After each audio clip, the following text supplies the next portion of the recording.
everyone. How are you all? I hope you all must be going very well. Today we are back here with a new session of Science Class 6, and the chapter is chapter number 6 about materials around us. So, students, we have different types of materials in our surroundings. Okay, they are made up of different types of raw materials. Now, what we are going to discuss in this chapter is that is classification and the grouping of materials. That on what basis on basis of which properties we are going to classify these materials. Okay, so let's start the chapter. First of all, they have given you the introduction, right? See, we are surrounded by different types of things. As I told you कि हमारे surroundings में different types की चीजें हैं, like we have clothes, books, utensils, furniture, toys and many more. And ये सभी चीजें different materials की बनी हैं, like some are made up of wood, glass, plastic, metal, cotton और paper. तो जो हर एक मटेरियल की स्पेशल प्रॉपर्टीज है, जैसे कि उसका colour, shape, texture, hardness and shine. And क्योंकि हमारे जो मटेरियल्स है they are so many in the world, तो इसीलिए काफ़ी इंपॉर्टेंट हो जाता है कि हम इन सभी को क्लासीफाई या ग्रुपिंग इन सभी मटेरियल्स की करें, राइट? तो दैट हमें हेल्प मिलती है इन मटेरियल्स को एक सिस्टमैटिक वे में स्टडी करने के लिए, एंड ऑल्सो एक राइट मटेरियल को चूज करने के लिए for making some useful object. For example metals, क्या मेटल्स हार्ड एंड शाइनी होते हैं, and therefore we use them to make tools and machines. Wood आपका स्ट्रॉन्ग है, इजी टू शेप है, और इसीलिए आप इससे फर्नीचर बनाते हैं। सो इस तरीके से मटेरियल्स को ऑब्जर्व करके उनकी ग्रुपिंग करके based on their properties we can understand their uses better. इस चैप्टर में हम एक्सप्लोर करेंगे कि कैसे हम मटेरियल्स को क्लासिफाई करते हैं by studying their properties such as appearance, lustre, texture, state, solubility, transparency, density, conduction, combustibility, magnetism, ये सभी क्या हैं? डिफरेंट टाइप्स की प्रॉपर्टीज हैं जिनके बेसिस पे हम किसी भी मटेरियल को क्लासिफाई कर सकते हैं। So now we have the topic that classification or grouping of materials. First of all, what do we mean by classification? Classification refers to sorting materials or things into different categories or groups based on the shared characteristics. Classification का मतलब होता है सभी materials को या things को sort करना अलग अलग कैटेगरीज या ग्रुप्स में on the basis of the shared characteristics. ठीक, सभी मटेरियल्स का size, shape, colour, texture, smell different होता है, एंड ये जो डिफरेंसेस है इन्हीं हम क्या कहते हैं, we call them properties. And क्योंकि हमारे पास वर्ल्ड में एक वाइड रेंज ऑफ मटेरियल्स है, इसीलिए काफ़ी डिफिकल्ट होता है टू नो कि कौन सा मटेरियल बेस्ट सूटेड है for making specific item, right? And therefore, this classification becomes more important. Now, what are the reasons for classification? क्यों हम classification करते हैं? क्या ज़रूरत है classification करने की? So, students, classification allows for a systematic and scientific study of object. अगर हम classification करते हैं तो हम उससे किसी object को systematically and scientifically study कर सकते हैं। Example, animals and plants, इन्हें classify किया जाता है groups में for that उनको easily research and उनको easily understand किया जा सके। Similarly, classification के थ्रू हम objects को organize कर सकते हैं that it becomes easier to locate them and to use them. तो जैसे कि ये हमने क्या different types of fibers को study किया हुआ है, natural and synthetic, they have shown you in this table. Okay, these are the different types of fiber. First we have natural fiber. Okay, इनके सब type है plant and animal. तो plant fibre क्या होता है, जो हमें डिफरेंट टाइप्स ऑफ प्लांट से मिलता है, like jute, cotton, flax, coir, silk, cotton है। एंड एनिमल फाइबर्स में आता है आपके वूल, जो कि हमें yak, goat, okay, sheep, alpaca, vicuna, camel, llama से मिल सकता है। सिल्क हमें क्या, मलबरी सिल्क, म्यूगा, एरी, तजार, ये सभी क्या है, एग्जाम्पल्स हैं आपको इसके सिल्क के। Then we have synthetic fibres, जिसमें आपके पास है rayon, polyester, nylon. Okay, polyester के एग्जांपल्स गिवन है, टेरिलीन, एक्रिलिक, ये सभी डिफरेंट टाइप्स के फाइबर्स हैं। तो इस टेबल से हमें क्या समझ में आता है, एग्जांपल हमने लिया कश्मीरी का, तो कश्मीरी हमें गोट से मिलता है, और कश्मीरी एक एनिमल फाइबर है जिसको हम किसके अंदर डाल रहे हैं, नेचुरल फाइबर्स की कैटेगरी के अंदर क्लासिफाई कर रहे हैं, बिकॉज एनिमल जो है, एनिमल नेचुरली एग्जिस्ट करते हैं। Then properties and criteria for classification. So how do we describe an object, किसी का ऑब्जेक्ट को हम कैसे डिस्क्राइब करते हैं? तो हम उसकी शेप, साइज, कलर के बारे में बात करते हैं, या फिर उसकी स्मेल कैसी है, वो कैसा फील होता है। तो इस बेसिस पर what we can say is कि साइज, शेप, कलर, टेक्सचर, कि कोई ऑब्जेक्ट हार्ड है, सॉफ्ट है, स्मूथ है, रफ है, इसकी स्मेल कैसी है, ये सभी क्या है डिफरेंट टाइप्स की प्रॉपर्टीज है मटेरियल्स की, एंड इन्हीं के बिहाफ पर we can classify them into different groups. Okay, the properties of a material help us to recognise and describe it. किसी भी एक मटेरियल की जो प्रॉपर्टी है वो हमें हेल्प करती है उसको पहचानने में, उसको डिस्क्राइब करने में, एंड ये प्रॉपर्टीज हमें ये भी बताते हैं कि वो ऑब्जेक्ट्स जो है किस मटेरियल से बनाया जाएगा. फॉर इंस्टेंट रबर, रबर आपका हार्ड नहीं होता, लेकिन इसीलिए वो क्या सूटेबल नहीं है for making tools. Similarly paper, paper fire को इजीली कैच कर लेते हैं, इसलिए आप इससे कुकिंग वेसल्स नहीं बना सकते, right. Now we have the topic material. Material is a substance of thing used to create different object. कोई भी ऐसा सब्सटेंस या ऐसी कोई चीज जिससे आप डिफरेंट ऑब्जेक्ट्स बना सकते हो, that is known as material. Okay, and वो चीजें जिनको आप डेली बेसिस पे देखते हैं, यूज करते हैं, ये सभी वेरियस मटेरियल्स की बनी ही. मटेरियल्स आपके नेचुरल भी हो सकते हैं, they can be man made also. For example wool, wool मिलता है हमें किससे? फ्रॉम द शीप, इसलिए it is a natural material. Similarly plastic, plastic आपका ह्यूमंस के थ्रू प्रोड्यूस किया जाता है, therefore it is a man made material. Let's explore some properties of material. तो अब क्या हम मटेरियल्स की प्रॉपर्टीज को एक्सप्लोर करेंगे, like appearance, lustre, state etcetera. ये सभी क्या है डिफरेंट प्रॉपर्टीज हैं मेटल मटेरियल्स की, एंड ये हमें हेल्प करती हैं मटेरियल्स को क्लासिफिकेशन देने में. सबसे पहले first of all we have appearance. तो materials usually have different look. हर मटेरियल का जो लुक है वो डिफरेंट होता है. एग्जांपल प्लास्टिक, प्लास्टिक जो है वुड से डिफरेंट दिखता है, एंड वुड जो है ग्लास से डिफरेंट दिखता है. सिमिलरली सिमिलर मटेरियल जो एक सेम मटेरियल होंगे उनकी सिमिलर अपीयरेंस होती है. For example orange juice, mango juice, ये सभी एक जैसे दिख सकते हैं, right. Aluminium has a different look as compare to copper और आयरन, राइट. तो इस तरीके से अपीयरेंस भी क्या एक फैक्टर है जिससे आप मटेरियल्स को ग्रुप कर सकते हैं. Then we are lustre. Lustre is a shine. Okay, तो अ मेटल स्पून, एक मेटल स्पून जो है काफी ब्राइटली शाइन करती है, वेयर एज जो एक वुडन स्पून होगी it does not shine as much. Similarly silk cloth, silk cloth में ग्लॉसी शाइन होती है, वाइल जो वुलन क्लॉथ है वो आपको डल दिखते हैं. दिस शोज, ये दिखता है कि मेटल जो है मेटल्स में ज्यादा लश्यर होता है as compare to wood, and silk में ज्यादा लश्यर होता है as compare to would.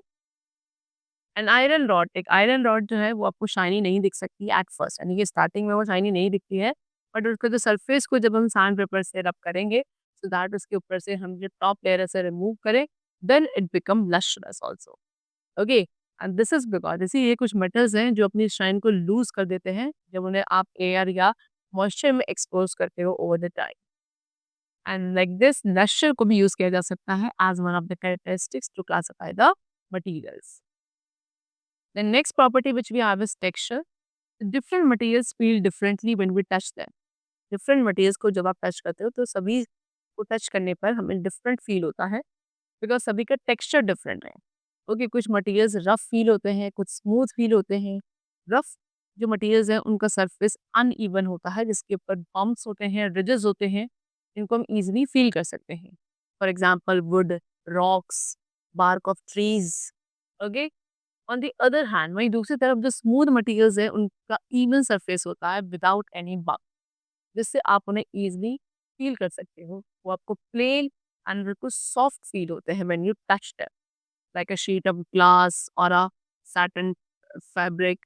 Okay, so therefore जो टेक्सचर है वो भी एक फीचर है which can be used to grip the materials. Next we have state. तो मोस्ट स्टेट्स ज़्यादातर मटेरियल्स को हम क्या किसी भी इन थ्री स्टेट्स ऑफ मैटर में से एक स्टेट में क्लासिफाई कर सकते हैं. What are the three states of matter? That is solid, liquid और गैस.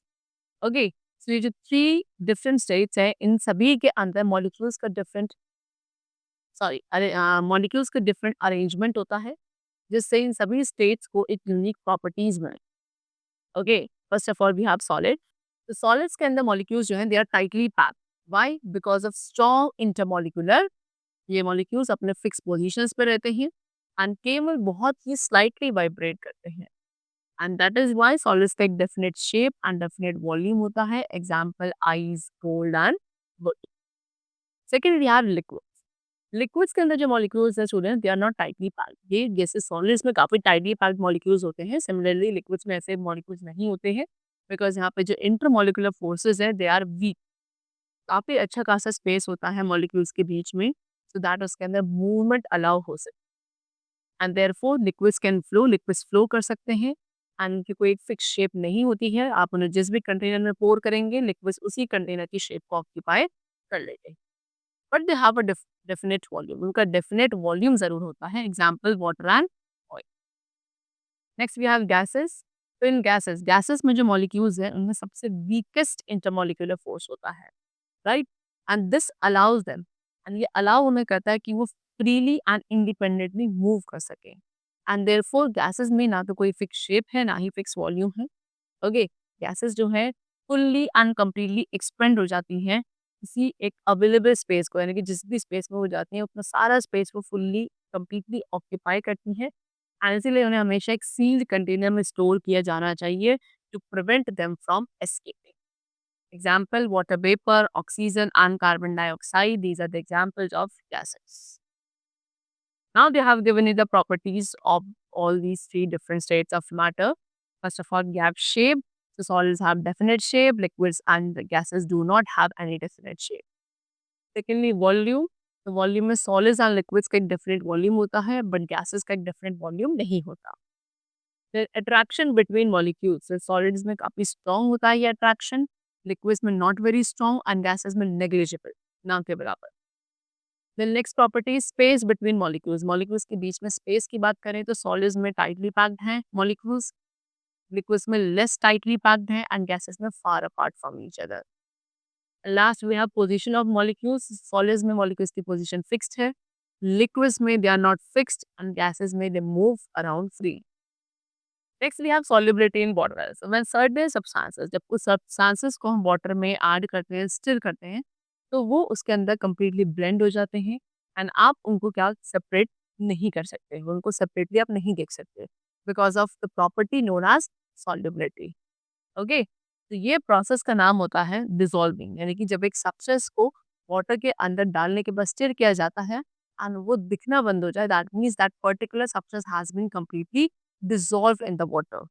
ओके, एंड इस एबिलिटी पे, ये जो एबिलिटी होती है वाटर में डिसॉल्व होने के लिए, इस बेसिस पर भी हम मटेरियल्स को क्लासिफाई करते हैं एज सॉल्यूबल, इनसॉल्यूबल, मिसिबल और immiscible. For example they have given you कि आपको क्या करना है, एक स्पून फुल ऑफ शुगर को स्टिर करना है into a glass of water. तो आफ्टर सम टाइम क्या होगा, वो शुगर जो है डिसअपियर हो जाएगी, right.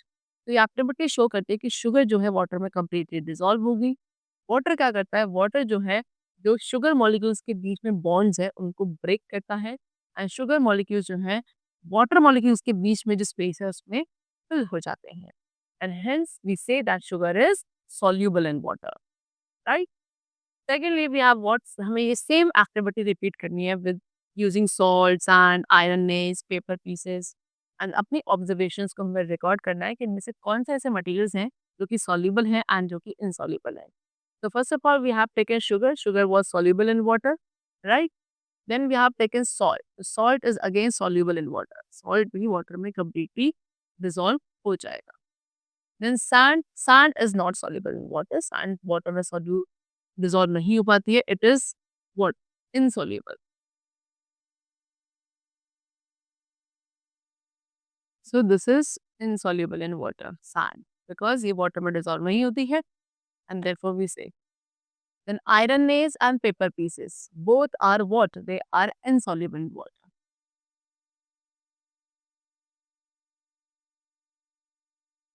So let's perform another activity. अब इसी तरीके से हमें एक और एक्टिविटी परफॉर्म करनी है टू ऑब्जर्व कि how a liquid behaves when added to water, कैसे एक लिक्विड बिहेव करता है जब आप उसे वाटर में ऐड करते हो।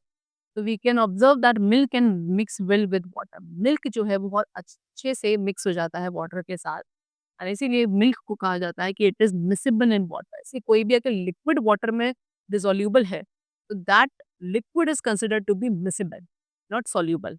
ओके, तो ऑन द अदर हैंड वहीं एक ऐसा लिक्विड जो कि प्रॉपरली वाटर में मिक्स नहीं होता, that is known as immiscible in water, right. So they have asked you to repeat this previous activity using coconut oil, lemon juice, kerosene, sunflower oil। इस तरीके से डिफरेंट लिक्विड्स का आपको use करना है एंड सेम एक्टिविटी को repeat करना है, यानी कि सभी लिक्विड्स को आप वाटर में मिक्स करेंगे and then you will note their miscibility in water. For example, milk was miscible in liquid. Coconut oil, it is immiscible.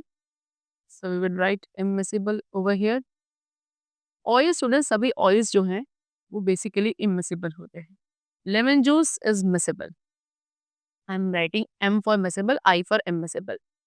Kerosene this is immiscible. Sunflower oil again immiscible. Okay, almost mostly जितने भी oils हैं they all are we immiscible in liquids और in water. Some gases, अब कुछ ऐसी gases भी हैं जो कि स्लाइडली वाटर में डिसॉल्व हो जाती हैं, such as oxygen and carbon dioxide. And क्योंकि ऑक्सीजन वाटर में सॉल्यूबल है, देयरफॉर जो एक्वेटिक एनिमल्स एंड प्लांट्स हैं वो easily under the water breathe कर सकते हैं. ओके, कार्बन डाइऑक्साइड गैस जो कि वाटर में डिसॉल्व हो जाती है, ये भी एक्वेटिक प्लांट्स को हेल्प करती है फोटोसिंथेसिस प्रोसेस को कैरी आउट करने के लिए. But there are some gases, कुछ ऐसी भी गैसेस हैं लाइक नाइट्रोजन जो कि वाटर में सॉल्यूबल नहीं है and they are considered as insoluble in water. तो इस तरीके से सॉल्युबिलिटी इन वाटर, वाटर में किस सब्सटेंस की सॉल्युबिलिटी है और किसकी नहीं है, ये भी एक फीचर है, एक कैरेक्टरिस्टिक्स है जिसके बिहाफ पर हम मटेरियल्स को क्लासिफाई कर सकते हैं. Next we have what, transparency. Transparency is what the materials through which objects can be seen clearly. ऐसे मटेरियल्स जिनके थ्रू इजीली देखा जा सकता है, या वो मटेरियल्स जो लाइट को कंप्लीटली अलाउ करते हैं to pass through them, they are called what, transparent materials. Example, glass, pure water, air, and very thin plastic. These are the examples of transparent materials. But there are some materials, ऐसे भी कुछ materials हैं, जो objects हैं जिनमें केवल partial visibility होती है, यानी कि completely light pass नहीं हो सकती है. ओके, केवल partial light ही है जो उनके थ्रू पास हो पाती है. Such objects are called translucent objects or materials. Example, butter paper, tissue paper, right? On a foggy day, एक फॉगी डे पे जो एयर है वो भी ट्रांसलूसेंट हो जाती है ड्यू टू फॉग, और वहाँ पे विजिबिलिटी रिड्यूस हो जाती है. Then we have some materials which do not allow light to pass through them at all. अब ऐसे भी कुछ मटेरियल्स हैं जो अपने थ्रू लाइट को कंप्लीटली डिस अलाउ करते हैं, यानी कि अपने थ्रू बिल्कुल भी पास होना नहीं देते. ओके, यानी कि ऑब्जेक्ट्स के थ्रू देखा ही नहीं जा सकता, विजिबिलिटी जीरो होती है. Such objects are called opaque materials. Example, wood, cardboard, thick plastic, rubber, etcetera. तो इस तरीके से transparency is also another useful property for classifying materials. You can see in this picture, this is transparent glass, this is translucent glass जहाँ पे केवल partial visibility है, and this is opaque material जहाँ पे zero visibility. Okay, next is flotation and sinking. So it is quite surprising to see that a boat floats on water. Okay, काफ़ी surprising है ये देखना कि एक बोट जो है वाटर पे फ्लोट करती है, व्हेयरएज़ जहाँ पे एक निडल है वो सिंक कर जाती है. Have you ever thought about why some objects float and others sink? So यही हमारा क्वेश्चन है कि कैसे कुछ ऑब्जेक्ट्स वाटर पे फ्लोट करते हैं एंड कुछ पानी के अंदर डूब जाते हैं, यानी कि सिंक कर जाते हैं. How does this happen? तो for that we have to do an activity. We have to take a piece of thermocol. आपने एक थर्माकोल का पीस लेना है एंड उसे एक बकेट के अंदर which is full of water आप प्लेस करेंगे. तो क्या वो सिंक करेगा? नो. वो सरफेस पे, वाटर सरफेस के ऊपर फ्लोट करता है. इवन अगर आप उसे नीचे की तरफ पुश करेंगे, still it will float on water. इसके बाद आपको एक स्मॉल मार्बल लेना है, उसे सेम बकेट के अंदर पुट करना है. Now what do you observe? You will notice कि वो जो मार्बल पीस है वो बहुत ईजिली पानी के अंदर सिंक कर जाएगा, भले ही वो बहुत छोटे साइज का था. ये जो रीजन है कि कुछ ऑब्जेक्ट्स वाटर के ऊपर फ्लोट करते हैं वाइल अदर्स सिंक, ये डिपेंड करता है कंसेप्ट पे, दैट इज डेंसिटी. ओके, सो एक ऑब्जेक्ट जो है वो वाटर पे तभी फ्लोट करेगा अगर उस वो वाटर से कम डेंस है, उसकी डेंसिटी वाटर से अगर कम है तो वो ऑब्जेक्ट वाटर के ऊपर फ्लोट करता है. मतलब कि उसका जो वेट है वो क्या है, या तो लेस है या उस वाटर के क्या है, less than an equal volume of water, यानी कि उतने ही इक्वल वॉल्यूम का अगर आप पानी लेते हैं तो उसके कंपैरिजन में उसकी जो वेट है, ऑब्जेक्ट का वेट कम है, उसकी डेंसिटी कम है, therefore it is floating on the water, right. On the other hand, वहीं अगर एक ऑब्जेक्ट सिंक कर रहा है, that means it is more denser then the water, right. Example, एक स्टोन आपको सिंक कर गया बिकॉज उसकी डेंसिटी ज़्यादा है वाटर के कंपैरिजन में, एंड देयरफॉर वी कैन से कि डेंसिटी भी क्या है, एक यूजफुल प्रॉपर्टी है मटेरियल्स को क्लासिफाई करने की. Okay, if density of a substance, और अगर किसी एक सब्सटेंस की डेंसिटी बिल्कुल इक्वल होती है उस लिक्विड की डेंसिटी के जिसमें आप उसे क्या कर रहे हैं, डिप कर रहे हैं, सो वो ऑब्जेक्ट क्या करेगा, just below the surface of the liquid, उस लिक्विड के सरफेस के जस्ट बिलो वहाँ पे क्या करेगा, फ्लोट करेगा. Okay. Now next we have conduction of heat. So you may have seen your mother using a pressure cooker. आपने अपनी मदर को देखा होगा कि वो फूड प्रिपेयर करने के लिए प्रेशर कुकर का यूज करती है. हैव यू एवर वंडर्ड, क्या हमने कभी नोटिस किया कि उस कुकर का, प्रेशर कुकर का जो हैंडल होता है जो कि प्लास्टिक का बना है ना कि मेटल का, ऐसा क्यों? क्योंकि प्लास्टिक हैंडल जो है वो कूल रहता है एंड उसको टच करना सेफ होता है, जबकि जो मेटल की बॉडी है कुकर की वो हॉट हो जाती है. ऐसा क्यों? बिकॉज मेटल जो है, मेटल हीट को अलाउ करता है to pass through it, whereas plastic does not. Plastic अपने थ्रू हीट को अलाउ नहीं करने देता और मेटल जो है अपने थ्रू हीट को पास होने देता है. इस तरीके से मेटल जो है हीट का एक अच्छा कंडक्टर है and plastic is a poor conductor of heat. तो मटेरियल्स दैट अलाउ, ऐसे मटेरियल्स जो हीट को अपने थ्रू इजिली पास होना अलाउ करते हैं, they are good conductors of heat. Example metals. And the materials, वो materials which do not allow, जो हीट को अपने थ्रू पास होने के लिए इजिली अलाउ नहीं करते, दे आर पुअर और bad conductors of heat. For example would, plastic, rubber and glass. The materials that do not allow heat to pass through them are called thermal insulator. जैसे materials जो heat को अपने through allow होने नहीं देते हैं उन्हें थर्मल इंसुलेटर्स कहा जाता है. Example plastic, glass, wood and paper. This only which I have told you.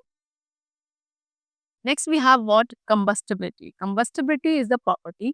कंबस्टिबिलिटी क्या है? ये भी एक सब्सटेंस की प्रॉपर्टी है जो उसे अलाउ करती है बर्न करने के लिए and heat and light produce करती है.